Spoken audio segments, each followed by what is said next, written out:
So our next speaker are a group of 3 artists, Chloe Cooper, Phoebe Davies and Louisa Martin. They go by the name of DARTER. Their work often takes a live or performative approach, which you will be experiencing later on. DARTER were artists in residence at Whitechapel Gallery from 2010 to 2012, and they're currently commissioned by Arts Admin and Lift to create artworks around Plunge, a public art project in London. So please welcome DARTER.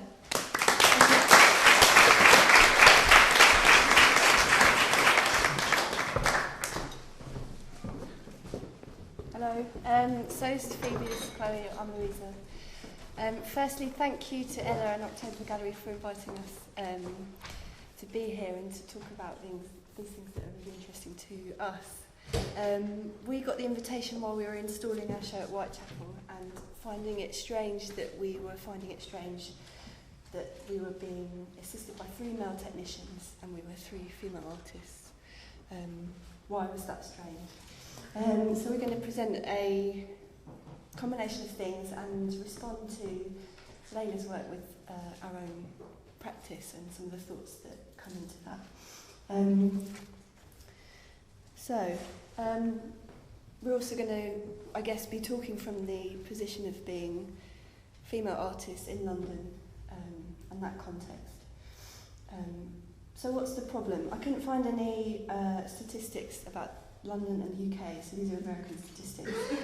Only 8% of the work in the Museum of Modern Art exhibits are by women. Only about 23% of solo gallery shows at top New York sites feature pieces by female artists. Women are consistently only 15% of the names on Art Forum, Art and Auctions, and Art Review's annual power lists.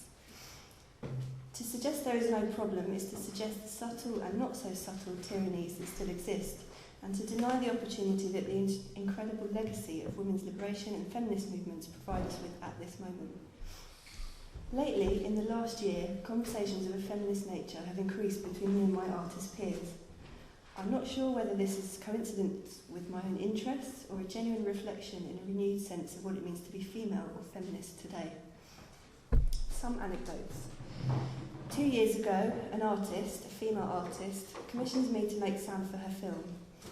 She gets signed to a gallery, and the gallerist, also female, attends the opening screening of the film. On the train home, I'm horrified to find myself sitting opposite the gallerist. I mentioned that it's great that she assigned the artist while she was pregnant. She informs me that I'm right to be surprised, that not many would do the same, and that just 5 years ago, any artist who got pregnant was seen as retired. Pregnancy was some sort of sign that you'd given up or had decided not to be a professional artist anymore, or it was just too risky to support. A few months ago, an artist friend, again female, takes part in a group show. The show is a success and gets picked up by a curator who wants to show it at their space in Switzerland. My artist friend, along with another female artist in the show, is dropped from the project and replaced by 2 male artists. My friend doesn't know if this has to do with gender, but thinks that perhaps her work is too emotional. A week ago, an artist friend, another female, informed me that she's looking for a new studio. She currently shares with 2 male artists and is intimidated by their confident displays. She's not able to say why, but somehow their sense of what makes good art is inhibiting her otherwise private exploration of ideas and materials. She has lost sense of what she is doing, searching in theory books for references. Visiting Tate Modern, you'll find a room called Double Life. The work on display features work by feminist artists Linda, Sanya Ivekovic, and the Guerrilla Girls posters. Outside this room, it's as if the messages in those posters have not been heard. The majority of the artwork on display in Tate is by men. These days, the revolution has gone online, and there are myriad voices to explore to find some that chime with our own experiences. But in art, it could be seen as a different story. On the surface, it seems that for once, art is way behind. What I want to touch upon is the opportunity we have to move beyond this. I don't think the answer is in Arts Council's diversity policy, although no doubt that helps. The art world is predominantly market-driven and so deeply unregulated. The answer, I feel, is in the artwork itself, the work that we are choosing to do, the urges that led us to art. What for me is the desire to express, to connect, to reflect, to have a voice, or rather to fashion language out of what is available, one that more accurately reflects my own position, to better externalise and share my inner experiences. There is this feeling of wanting to be included, of wanting to be taken seriously as an artist, and if I follow that feeling, it does point to an arena which is dominated by the male voice, that of art history, but also that of the male soul artist genius working alone in their studio, that of heroes, of rock stars, of intellectual games, conceptual jokes, and mastery over materials. For me, art is a search for meaning, self-connection shared, a way of being fully present in the world. Yet my artistic models for doing this are predominantly male. The art world is like a conversation, different voices, always referencing itself, agreeing or disagreeing. To make art, to participate in the conversation, I become more male. This must be what it felt like when women started wearing trousers, except that this one hasn't been fitted to a female body. The conversation doesn't fully reflect how I feel, and yet I'm part hiding this under a male appearance in order to join in. It's my opinion or my feeling that the female condition is not fully reflected, exposed even in art. And as with all problems, it lies...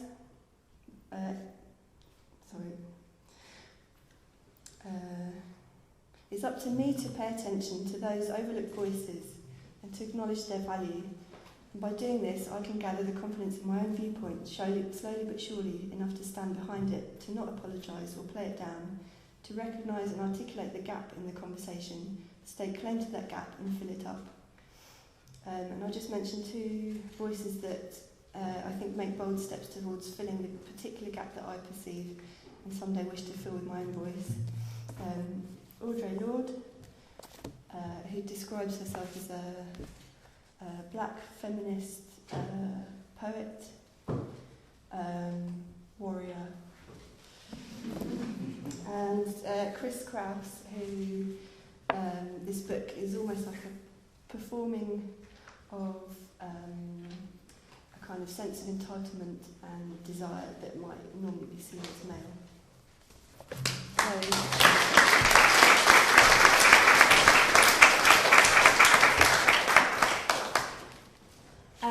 Hello. So for my starting point, in reference to Layla Shower's Disposable Bodies number 3 over there in the corner, I wanted to start with showing you these 3 human figures from the proto-urban period, made around 5,000 years ago. They were discovered in a tomb next to 2 disarticulated skeletons during an archaeological dig near an early Bronze Age site in southern Jordan, and they're now on display in the British Museum. I highly recommend going to see them. They're really lovely, quite small objects actually in real life, and they're in the British Museum right now, so you just have to go through the Great Court and into ancient Egypt and then up the stairs, and they're there in room 59. And there you'll find them behind some glass, in a glass case, next to a text panel from which I harvested the information that I've just told you. Alongside this contextualising information is a short description of the figures themselves. Okay? It reads, "These 3 figurines are made of unfired clay." Yeah, okay. Although very crude, 2 clearly represent males.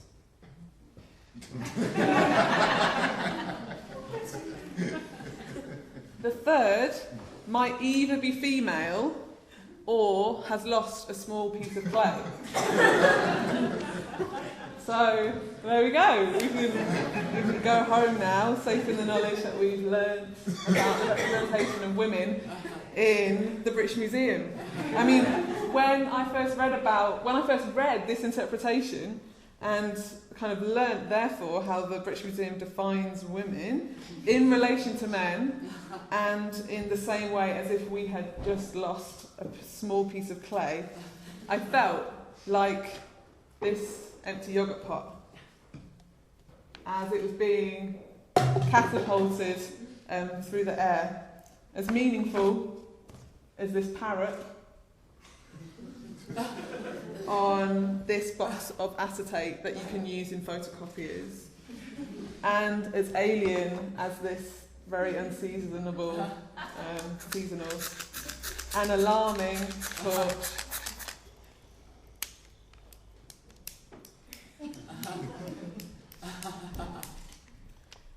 Like this yogurt pot. Oh, sorry. Thank you. Thank you. Like this yogurt pot that just got catapulted. I felt deceived by contemporary museological discourse that had argued that these meaning-making institutions, these big national museums, had transformed themselves from the colonial, patriarchal maintainers of the status quo to places that promoted an intercultural and equal society. But, having a moment where I embodied the cyclical qualities of this hairband, I queried, actually, is the British Museum really making a very explicit, essentialist claim to gender definition, owing somewhat to Freud's diagnosis of the feeling of lacking of those suffering penis envy? Or are they potentially making way for a dissolution of an old binary, the binary male-female? Are they making space for transgender identity? I'm not so sure. So I think it would be a good idea. Can we move, please? Can you... Thanks, Phoebe. So we're going to move now to an event 5,000 years later, which took place sometime in 2009 in this pub in South London. Again, we've got three human figures, but this time they are stood in a pub, and this time the one who is defining is not a national institution, it's just one of the figures themselves. However, a problem still occurs. Here, probably, up there. So here I was stood having a drink with my friend Daniel, he's an artist, and our mutual friend Rachel. And Daniel referred to me as, I quote, one of the greatest female artists of her generation. When I first heard this, I felt like I was this staple. With my arms, I felt so joyful. I felt like my arms were going to be perpetually clasped around Daniel. I thought the compliment was so great. Then I actually started to feel as unsure as this 2p piece, as the movement there, kind of really wobbly and unhappy there. And finally, as angry and niggling as this this detached strap from my boot. And like the British Museum's uneasy distinction, there's no muddiness here in Daniel's statement. It is a statement of gleaming clarity. Through the fog of compliment is actually a beacon. What's so female about me? What's so female about my art practice? I had long ago chosen to go with what Judith Butler calls an abandonment of feminism for an intelligibility as woman. So this idea that we're kind of rewarded with the promise of freedom and independence, this kind of notional form of equality through an apparent equal opportunity in education and employment. I'd shunned the aspects of my practice which made audiences wince, the vulnerability, the kind of expression of emotional states, to try and make it better. I was really searching for this idea of a better practice, this kind of logical, rational, and pseudo-academic, lecture-based practice, which I saw as better, but actually maybe I was just trying to make myself more masculine, trying to get rid of my feminine qualities in my work. And I'd kind of long yearned for an approach that I thought I'd achieved, but with that one kind of definition that Daniel gave me there, I realised I hadn't. So what I really want to do is to be able to transcend the yogurt pot, the parrot, the torch, the hairband, the 2p piece, and the buckle on my boot. What I'd really like to do is to achieve what Donna Haraway describes as self-identical, unmarked, disembodied, unmediated, transcendent, born-again state that is enjoyed by these kind of male white middle-class artists, my counterparts.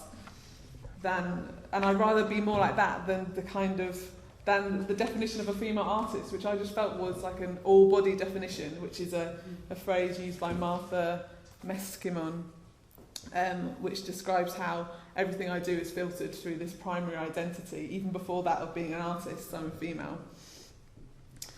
And therefore, I came to a point when I was developing this talk where I felt it would be appropriate for me to become...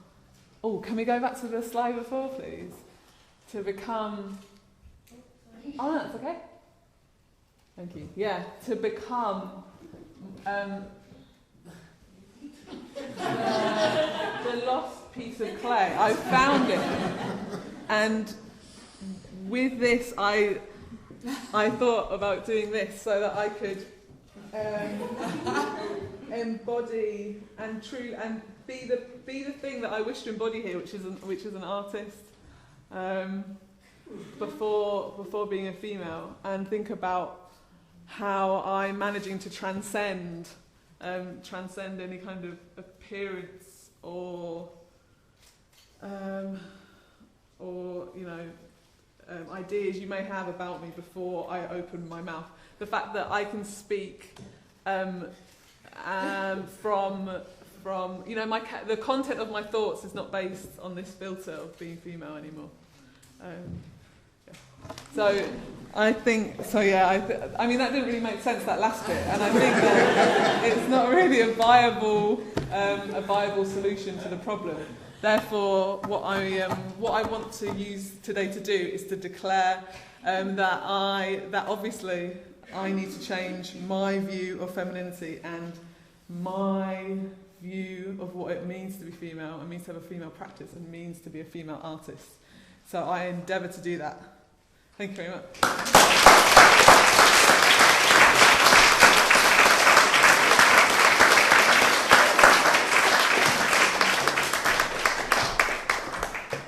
Thanks, Greg. So I just want to talk very briefly about a project which is about the imagination, and the imagination as having potential for thinking about these ideas and in relation to freedom and in relation to absent voices. So it's a text-based project, but I'll just try and describe it very, very quickly to give this a tiny bit of context. It's based on two fictional metaphors. One is next door, and the other is the physicist. And it's based on the idea of a woman. She keeps falling in the gaps between the gaps in language, the kind of gaps in language that mean that we don't have ways of describing our interior life. This plays out because in a way that she thinks that she is male. She's a male physicist. The physicist invents a means of holding on to life with one hand and looking around the corner into death, a way of thinking about his own presence through absence. In order to deal with this invention, he creates a whole new space in his brain called next door. Next door is a metaphor for the imaginary space, the virtual space, and I guess if we were to put next door in our own minds and imagine that there is a next door to here, and next door we can do what we want, the laws of physics don't bind us, we have freedom, then what does next door look like? And if we have freedom to fully externalise our interior, to be fully present in the world, what kind of space is that? So this woman, she still thinks she's a man. Anything that she does next door impacts on her physiology. So relations with others, new objects, new languages play out in her body and in her memory and affect real change in her position in the world. And next door, through fashioning a new language, she equips herself with the ability to self-represent, to create her own myth, to fully live, because it's a safe space to explore. And there are various scenes in which the veil between the physicist's mental projection, because he thinks that everything happening internally is happening around him, so he is busy measuring everything that happens around him, and what actually he's doing is exploring what's happening inside. The boundary between the two begin to blur. Naught and one have an argument. The body is not a fixed shape. Yeah.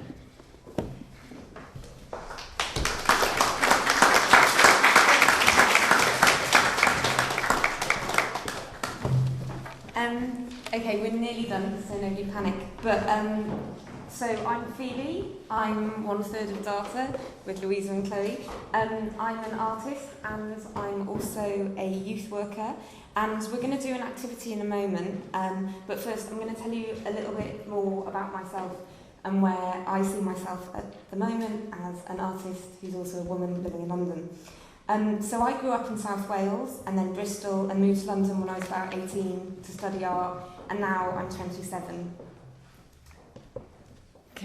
Oh no, don't worry. Sorry. If you'd have asked me 2 years ago if I was a feminist, I would have said no. Even though I believe in equal rights for men and women, I wouldn't have seen the necessity to label myself.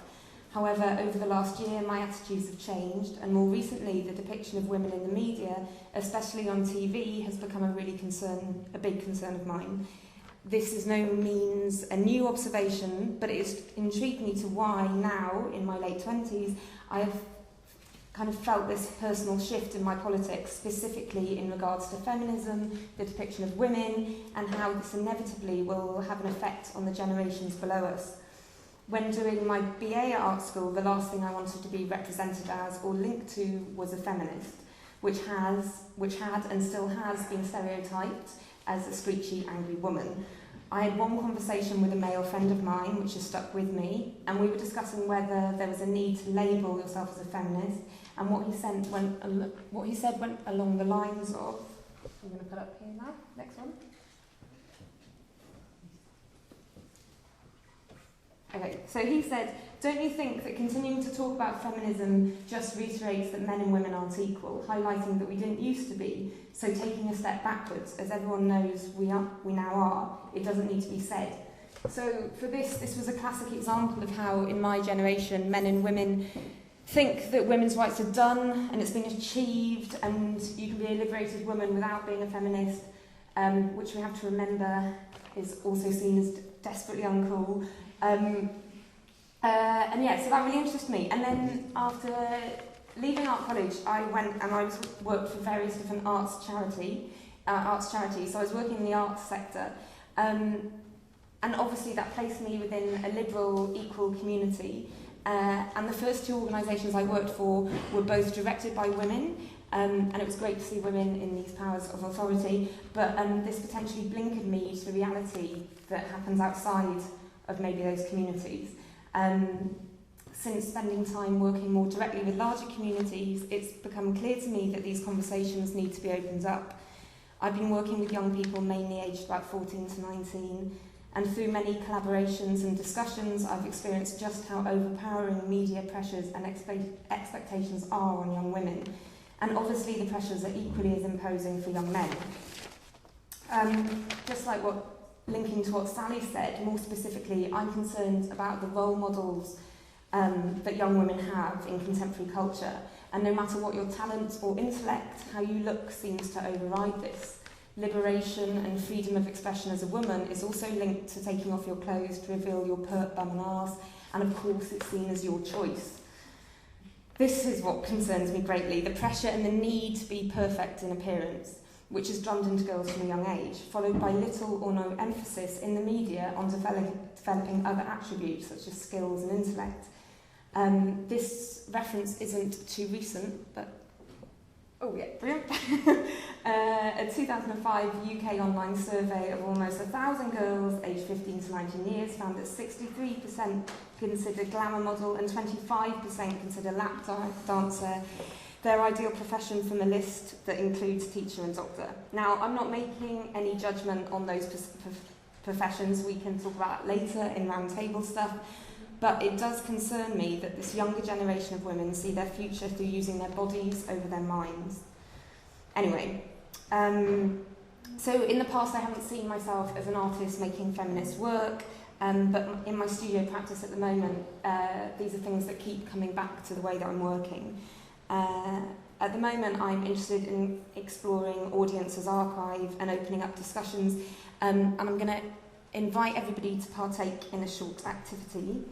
So we're going to have an instruction appear on the, like this, bit, nobody reacts yet, but on the slide behind me. Now, if you can't see the slide behind me, I'm going to read them out. Is that okay? So everyone has to be seated for this to work, so if you're not seated, you have to sit down. If you're doing the slides, then you can stay there. Right. Is that okay? So, so I'm going to begin. Let me just find. Okay. So, stand up and if you can't stand up because your mobility is limited, please feel free to raise your hands or whatever. So, stand up if you have unrealistic expectations.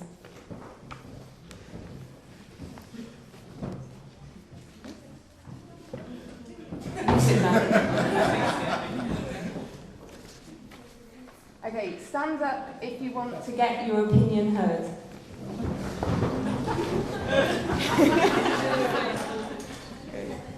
Sit down. Okay, stand up if you have ever been stereotyped.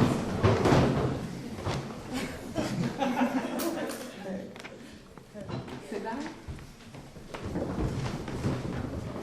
Stand up if you hold doors open for other people.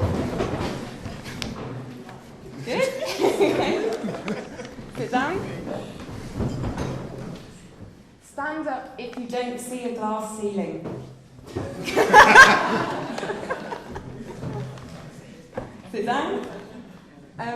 Stand up if you like it when people hold doors open for you.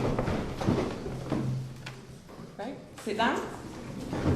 Okay, stand up if you've ever felt hostility from the feminist movement.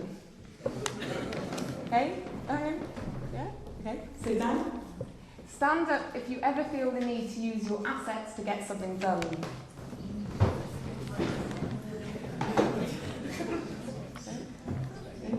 Sit down. Stand up if you've ever considered yourself oppressed. Sit down. Stand up if you see yourself as feminine. Sit down. So, stand up if you know someone who's had plastic surgery. Okay? Stay standing if you know someone who's had a boob job. Sit down. Stand up if you get really annoyed when people speak over you. Okay. Sit down. Oh, stand up if you've ever felt intimidated walking home alone. Sit down. Stand up if you've ever been embarrassed because of your gender.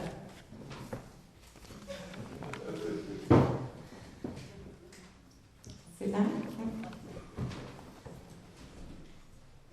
Stand up if you call yourself a feminist.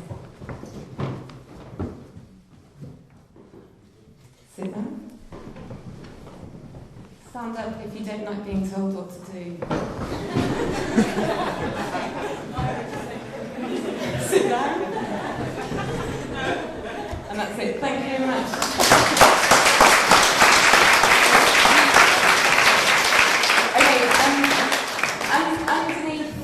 All of your bums is a couple of cards. One of them has a question mark for questions on, and the other one is blank.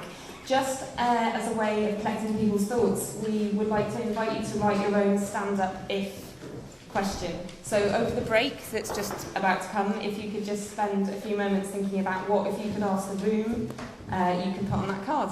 And that's it. Thank you very, very much.